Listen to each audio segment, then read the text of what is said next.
Багбан Алишер Эргашев октябрь айынан тарта бышкан курмаларын терүү менен убара. Түшүмүнүн эрте бышчу свеча деген түрүн жыйнап бүтүп сатканга да үлгүргөн. Азыр калган курмаларын сатыкка даярдап баштады. Шоколадныйлардан экспорт кылып, уже шоколадныйлардан үш баштап калды. Шоколадныйлардан пишип, шоколадныйлардан теришип атат. Ромашканы теришип атат азыр. Лимондар бар, лимондар таяр болушуга бар булар. Кар түшкөн байыттап пишип калат. Анан терип алып койсо өзү пишерет анан кийин. Ушундай дыйканчылык кылып, тиричилик кылып жүрөбүз. Багбан курманын 4 түрүнөн түшүм алат. Свеча деген сорту эрте бышып сатыкка биринчилерден болуп чыгат. Шоколад жана ромашка деген сорттор өтүмдүү келсе, лимон сорту эзилбегени менен экспортко абдан ылайыктуу. Анау битасы лимонный. Дагы битасы бар шоколадный.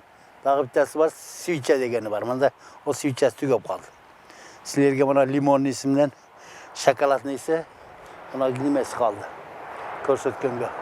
Араван районунун базарында курма сортуна жараша сатылат. Эң арзаны 20 сом болсо, эң кымбат королевский курмасы. Анын баасы 50 сомго бааланат. Баасы 20-25, ар бир сорттор мыналар 25тен, королевтер кымбатыраак турат, шоколадныйлар 20-25-20 сомдой баада болот. Быйылкы жылы Араван районунда курманын жалпы аянды 180 гектарды түздү. Былтыркы жылга салыштырмалуу быйыл түшүм аз. Буга байланыштуу экспорттолуп жаткан жемиштин баасы жылдагыдан кымбат.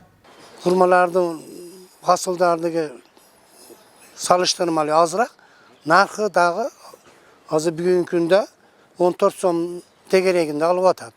Yani bizde rayonumuzdan jıyılgan hurmalardı Rusya ülkesinin Novosibir'e eksportta başladı hazır. Bugünkü günde bir 30-40 tonnadek уже tışkarıga çıkıp ketdi desek bolaveradi. Аравандагы багбандар курманын бир түбүнөн 30-40 килограмм түшүм алышат. Учурда аталган райондо курманын лимон, шоколад, королевский, ромашка жана свеча сортторунан түшүм алышууда. Курманын лимон түрү Орусияга жана Казакстанга экспорттолуп келет. Гүлжан Ажиматова, Бектур Калыбек уулу, Ош облусу.